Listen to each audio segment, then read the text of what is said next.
honra, toda a glória e todo o louvor.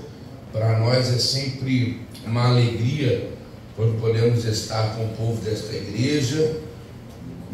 São muitos receptivos, estão nos recebendo mais uma vez. Eu falo, pastor Walter, o povo tem que ter paciência para nos receber, que a gente sempre vem aqui, então é muito bom ser recebido, acolhido por essa igreja. Deus continue abençoando cada irmão, na pessoa do pastor Walter, pastor presidente dessa casa. Deus abençoe a sua vida.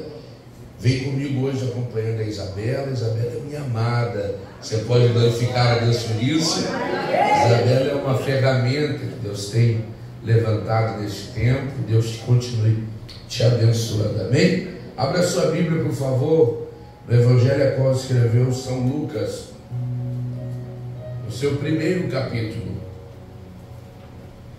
Deus Santo, aleluia.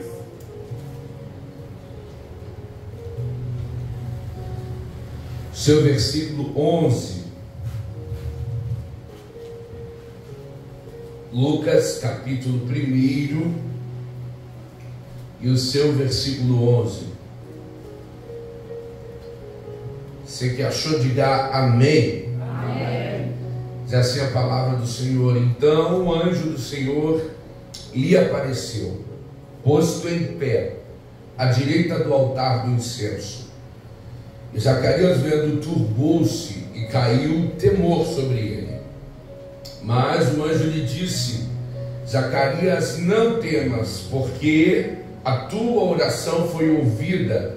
Isabel, tua mulher, dará luz a um filho, e lhe porás o nome de João, e terás prazer e alegria, e muitos se alegrarão no seu nascimento, porque será grande diante do Senhor, não beberá vinho, nem bebida forte, e será cheio do Espírito Santo, já desde o ventre da sua mãe, e converterá muito dos filhos de Israel ao Senhor seu Deus, e irá diante dele no Espírito e virtude de Elias, para converter o coração dos pais aos filhos e os rebeldes à prudência dos justos, com o fim de preparar ao Senhor um povo bem disposto. Você pode glorificar a Deus por essa palavra.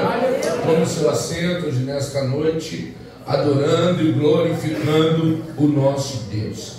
Queridos, por favor, separe alguns minutos do seu tempo para que você venha entender e compreender o que o Espírito Santo de Deus quer falar ao seu coração através dessa palavra. Eu sempre vou dizer isso. Por favor, você que nos ouve, não se engane, não é nada que vem de nós, é simplesmente a misericórdia do nosso Deus combinada com a iluminação do meu amigo Espírito Santo, que me dá esta noite como dádiva e presente, porque podemos ser canal de Deus para a noiva de Cristo. Um bom ministro, ele tem que entender que ao subir ao altar e tomar posse deste amplificador vocal, que é o microfone, ele tem que entender que ele está vindo para servir. E aquele que serve, não serve algo que preparou. Aquele que serve, serve algo que já está pronto. Porque eu falo que o pregador, o ministro, ele é comparável ao garçom quando vai servir aquele que deseja se alimentar. Eu particularmente nunca vi um garçom entrar na cozinha para mexer com o alimento para depois servir. O garçom, ele se prende no máximo à antessala, que é onde ele recebe o prato pronto, na temperatura correta, no tempero certo, para dar àquele que está na mesa esperando. Então, eu não posso vir aqui dizer que eu preparei um alimento para você se alimentar, se eu não tenho uma capacidade de preparar. Eu somente entrego aquilo que primeiro o chefe da cozinha já me deu para que eu possa entregar a noiva do Cordeiro. Então o que eu venho fazer o papel aqui nesta noite é de garçom. O dono da cozinha foi bem explícito comigo. Ele falou: não mude o tempero é meu, e eu que coloquei. Não mude a temperatura do prato está na temperatura certa. Então faça o que, Senhor? Somente sirva o que eu te dei para a minha igreja hoje nesta noite. E o que eu quero te servir é a palavra, porque eu acredito que é a palavra que levanta, é a palavra que revigora, é a palavra que sustenta. E talvez você está preocupado aqui, porque você está aqui e alguém da tua casa não vai poder escutar esta palavra. Só que eu profetizo hoje nesta noite que a palavra que eu prego aqui não se prende a esse espaço geográfico. Enquanto eu prego aqui, a palavra de Deus visita alguém na tua família. Enquanto eu prego aqui, a palavra de Deus visita alguém na tua casa. Com os teus olhos verás e com os teus ouvidos tu escutarás o poder que a palavra tem quando é aplicada no mundo espiritual. Ainda nesta noite haverá um barulho de vitória. Ainda nesta noite o inferno perderá acessos sob o nome de Jesus de Nazaré. Queridos, Lucas, ele é médico e grego, e talvez por causa da forma em que foi criado e da profissão que se tem, Lucas ele é muito detalhista em tudo que ele escreve. Olha, ele escreve o seu evangelho a Teófilo, para que Teófilo pudesse entender algumas coisas que precisavam sair da oralidade e entrar nos anais da história. Lucas, ele começa a desempenhar uma escrita que ele vai ser o único evangelista a ter esse olhar, que ele não pode apresentar a vida do Messias sem falar um pouco da sua família materna. João não teve esta visão, Marcos não teve, Mateus não teve, mas Lucas ele é o único que começa indicando o tempo em que se vive antes de Jesus, e não falando diretamente de Maria, falando da sua família, da sua parte materna, quando ele vai citar Isabel e Zacarias. Lucas, ele começa no versículo 5, me indicando o tempo em que se está vivendo. Ele começa dizendo: existiu no tempo de Herodes, rei da Judeia. A primeira coisa que Lucas me dá é a complexidade do tempo em que se vive, por causa de quem está sentado no trono da Judeia. Quem está reinando é Herodes, e a gente sabe a capacidade e o intento que Herodes tem em fazer o mal. Herodes, ele tem prazer em executar o mal, a ponto de, quando saber que o Messias, o enviado, estava para nascer, ele mandava matar todos os meninos que nascessem naquela região.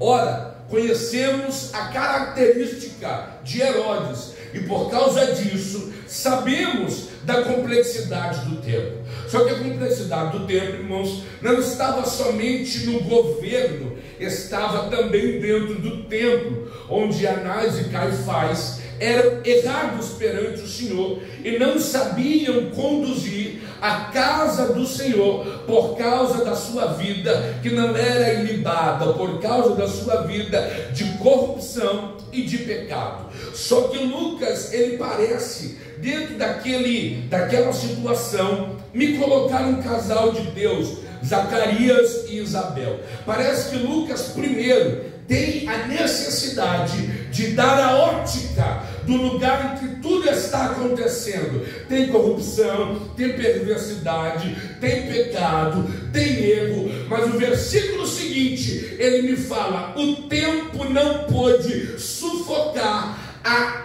instrumentalidade de um povo utilizado por Deus. Parece que Lucas está querendo me dizer: o tempo é difícil, a era é difícil, mas existe um povo dentro desse tempo preservado para um propósito. E eu vim te dizer hoje nesta noite que Deus preservou a tua vida dentro da tua casa para tu ser uma voz que clama no deserto. Eu vim dizer hoje nesta noite que dentro da tua comunidade, onde estava todo mundo se perdendo, todo a mão de Deus lhe arrancou e falou: eu vou preservar com vida, que no tempo de caos alguém precisa ser uma voz profética. No tempo de caos alguém precisa ser uma voz que alerte o povo do que eles estão vivendo. E eu acredito, irmãos, num Deus que sabe da gravidade do tempo que nós atravessamos, e por isso guarda, separa, esconde a vida de pessoas para este propósito. Eu me lembro de quando o povo de Israel estava pecando e estava errando, emergido na idolatria. Acabe, e juntamente com Jezabel, levanta bosques a Baal para irritar o Deus de Israel. E dentro daquele período, Deus levanta um homem chamado Elias para entregar uma mensagem a este rei. A curiosidade é ver da onde ele é tirado para entregar uma mensagem. Elias não tem a roupa ideal para entrar no palácio. Ele vestia talvez roupas de pele de camelo sobre si. Elias não tem o linguajar ideal para entrar dentro do palácio, mas Elias tem o que talvez muito profeta daquela época não tinha: reputação ilibada e vida com Deus. Elias está dizendo: eu vou entregar a palavra que ele me deu. Por quê? Porque a mesa de Acabe não pôde me sufocar, porque eu não sentei na mesa para negociar o inegociável. Eu não sentei na mesa para discutir valores em que não se discute. É por isso que Elias está descendo da montanha dizendo: eu sei do Deus que me chamou, e não foi preciso eu sentar na mesa de Acabe para ser sustentado pelo céu.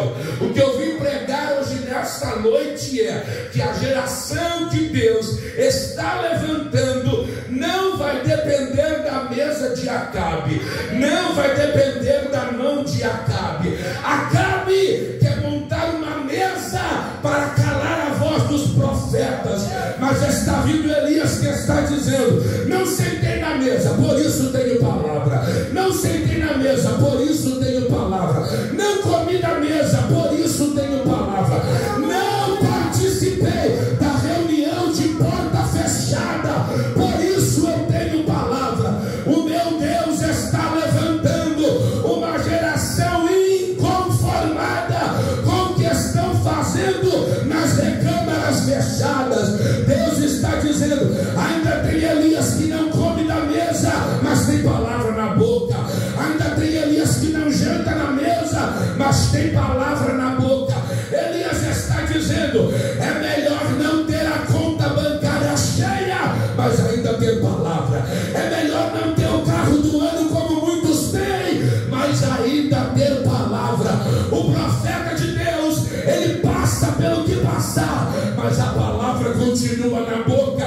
O compromisso não é com os homens da terra, o compromisso é com o dono da palavra.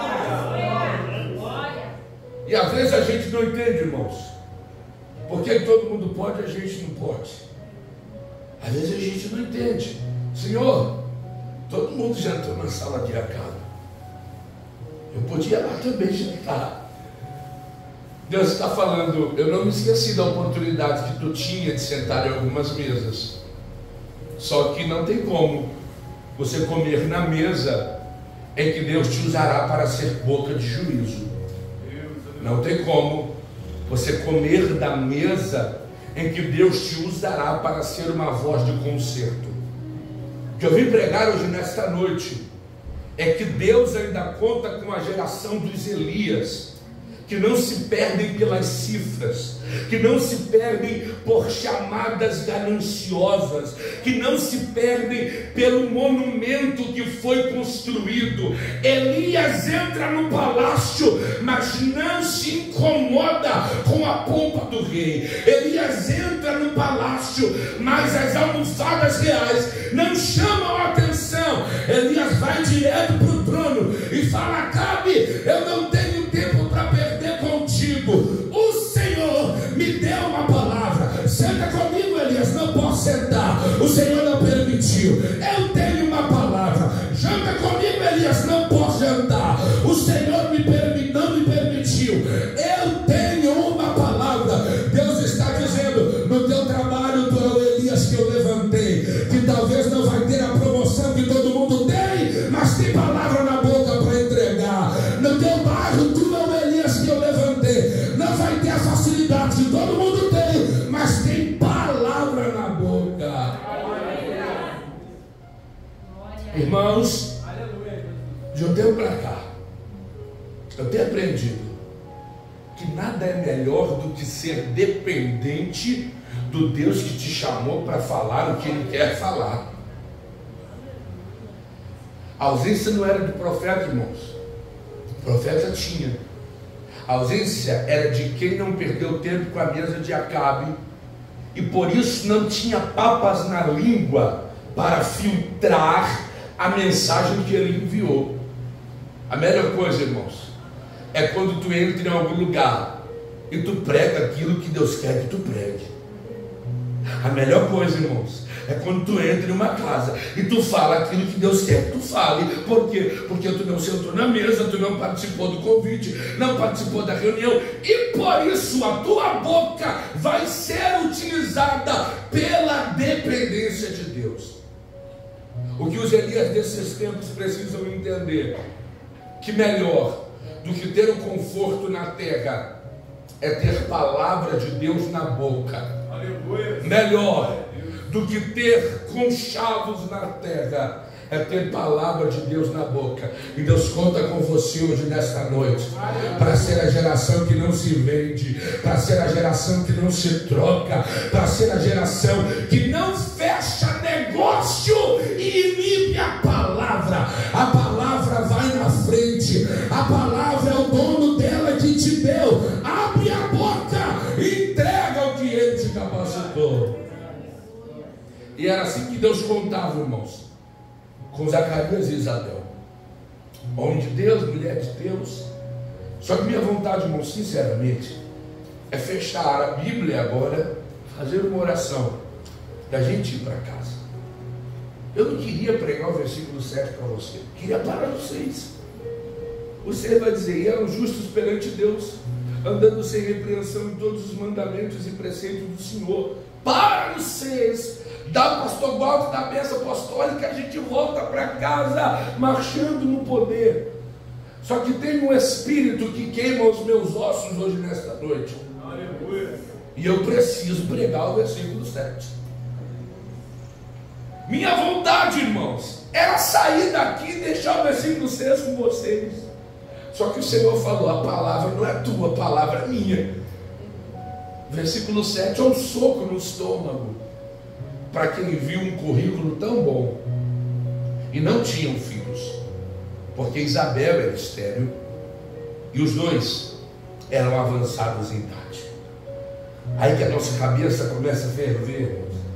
E aí que a gente, estudando, a nossa cabeça começa a entrar em crise, e a gente fala: Deus, mais uma vez, quem não tinha nada a ver com a corrupção, quem se guardou, quem se santificou, quem se preparou, não tem o que deveria ter. Agora a minha pergunta, Deus: por quê? Herodes não merecia, mas Herodes teve filho. Anás e Caifás não mereciam, também tiveram filhos. E por que, Deus? O sacerdote Zacarias, homem de Deus, a irmã Isabel, homem de Deus, que nunca saíram do teu altar, não podem ter filhos. E o Senhor me disse: a vida desses dois é exatamente o que se repete todos os dias na vida daquele que não se vende. Ver todo mundo ter o que não merece e ver que aquilo que ele mesmo merecia, ele não tem. Eita. Porque as abdicações que eu faço não me tornam melhor que ninguém, me tornam dependente do Deus que eu sirvo. Oh, glória!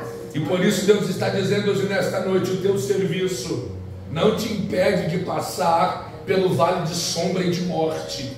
O teu serviço não te impede de passar pelas crises na alma. O teu serviço não te impede de passar por noites em que teu corpo treme na cama e tu não consegue dormir. Deus está dizendo: o aperto, a aflição é participação da vida daquele que não se vendeu. Deus está dizendo: tu não se vendeu, mas eu também não tirei a provação. Tu não se vendeu, mas eu também não tirei a luta. Eu quero te ensinar que a dependência da tua história está na mão do Deus que tu serve. A dependência dos teus problemas está na mão do Deus que tu serve. Aleluia. Glória a Deus. E às vezes a gente entra assim na casa do Senhor, né? E fala: Senhor, os profetas que sentaram na mesa de Acabe estão andando de Hilux por aí. E eu estou aqui no Querite, Senhor. Mas Deus está dizendo: os profetas que sentaram na mesa de Acabe têm data para acabar a palavra que vem sobre a boca. Mas o Elias que não sentou, não. O corvo ainda desce com carne na boca. O corvo ainda desce com pão na boca. É Deus te sacudindo hoje nessa noite e dizendo: sou eu que te sustento. Eu sustento a tua casa. Eu sustento a tua família. Eu sustento os teus planos. Eu sustento os teus negócios. Deus está dizendo: quem anda por onde quer, vive o que quer, mas tu anda debaixo da mão do Deus que tu serve, autor e consumador da tua fé e da tua vida. É duro, irmãos. Só que a história vai chegando e a Bíblia vai dizer que Zacarias, ele sobe para o dia do Senhor. Zacarias era um sacerdote já entrando aí na quarta, quinta idade. Só que, irmãos, não existia um sacerdote somente. A história vai dizer que eram aproximadamente 95 mil sacerdotes espalhados pela região da Judéia. E talvez, pelo tempo, um sacerdote ficava o seu ofício todo sem entrar no lugar santo ao menos uma vez, por causa que quem ia para o sorteio passava na frente e ele não conseguia entrar. A Bíblia vai dizer, irmãos, que mais uma vez fizeram um sorteio e a sorte recaiu sobre Zacarias. Para alguns é sorte, eu ainda creio em milagres. Para alguns é acaso, eu ainda creio em milagres. Deus está dizendo: por que é milagre? Porque hoje é uma sexta-feira à noite, você poderia estar em casa, mas não foi a sorte que recaiu sobre você, foi a mão de Deus que te deu força para vir para cá, para Ele dizer: tem incenso na mão para me entregar naquela casa, tem incenso na mão para me entregar hoje nessa noite. Vai, Zacarias, entra, amassa a folha do incenso que dá um cheiro suave, pega as brasas, coloca no incensário, veste a tua túnica e entra para oferecer incenso. Ah, mas a minha dor está grande. Mas a tua dor não pode ser maior que o cheiro do incenso que tu entrega hoje nesta noite. Ah, mas a falta está apertando. Eu sei que está difícil, mas reúne a força que tu tem, coloca a mão no incensário e fala: a dor está grande, mas a minha adoração está aqui. O problema está grande, mas a minha adoração está aqui. A fúria está grande, mas a minha adoração está aqui. Dá para nascer dor que possa sufocar o cheiro do incenso suave que sobe quando eu me rasgo no altar de Deus. Aleluia! Deus está dizendo para pessoas hoje nesta noite: a tua dor não vai te impedir de entregar o teu melhor incenso. A tua crise familiar não vai te impedir de entregar o teu melhor incenso. Deus está dizendo: veste a túnica, seca a lágrima, pega o incensário e começa a clamar pela presença de Deus. Deus está dizendo: pega o incensário e começa a dizer: Deus, talvez eu não queria estar aqui nesta sexta, mas algo me trouxe para cá. Eu não posso deixar a crise sufocar. Recebe o incenso hoje nesta noite. Deus, eu não era para estar aqui hoje, mas algo aconteceu e eu tive que vir, mas a dor não vai me parar. Recebe o incenso hoje nesta noite. Deus está dizendo: tu consegue me dar um incenso suave mesmo com essa dor que tu está sentindo? Ou esta dor te inibe? Ou esta dor te prende? Eu estou vendo lá Zacarias, vendo todo mundo receber na frente dele, vendo todo mundo ter o que ele não tinha, orando por quem vai receber aquilo que ele tanto sonhava. Mas sabe o que é isso? É ele dizendo: não é porque Deus não me deu no tempo que eu quis, que eu também vou barganhar com Deus e dizer: Deus, eu só te adorava porque eu esperava que tu ia fazer.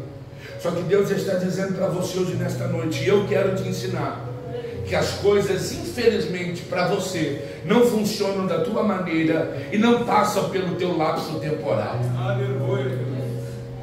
Tu quer criar um caminho, só que Deus tem o sobrenatural de Deus para a sua vida. Irmãos, Zacarias estava fazendo o que ele aprendeu na liturgia judaica. Ele sabia acender o incenso, preparar o incensário. Só que sabe que aquele homem não controlava, irmãos? O sobrenatural de Deus. Estamos saindo de um tempo de Malaquias, 400 anos sem visão manifesta. Ele aprendeu o que é culto, mas ele não controlava o sobrenatural que acontecia dentro do culto. Sabe qual é o problema? A gente tem 10, 15, 20, 30 anos de cristão e a gente já sabe como funciona o culto. Irmãos, por favor, você vem para cá, você já sabe tudo que vai acontecer. Por quê? Porque a Assembleia de Deus, ela não muda a liturgia, é a mesma coisa. A gente sempre faz o que às vezes está no nosso dia a dia. Você sabe quando vai entrar na oferta, você sabe quando vai vir pregação, você sabe quando vai vir a bênção apostólica. Mas Deus está te sacudindo hoje nesta noite e está dizendo: tu sabe da liturgia, mas tu não consegue controlar e compreender o sobrenatural de Deus. E para te impressionar, para tu era mais uma sexta-feira. Só que esta sexta-feira é a sexta-feira em que Deus abre este céu de ponta a ponta e está dizendo: não temas, a tua oração foi ouvida. Não temas, o céu escutou o teu clamor. O anjo Gabriel aparece e fala: Zacarias, não tem medo não, rapaz. Eu sei que você não está acostumado a ver anjo, mas o Senhor me mandou aqui para dizer que Deus ouviu tua oração. Isabel, tua mulher, que é estéril, vai dar luz a um filho e o nome dele vai ser João. Aí que começa o problema, irmãos, e aqui eu já encerro. Zacarias coça a barba, coça o cabelo e fala: pois é. Não tinha verdade. Tinha, barba de sacerdote. Coça a barba, coça o cabelo e fala: eu quero um sinal que isso vai acontecer mesmo. Por quê? Porque a ausência na vida daquele que espera cria uma desconfiança. Já viu aquela pessoa que espera tanto por uma coisa e por tanto esperar, ela desconfia no seu subconsciente que aquilo realmente pode acontecer?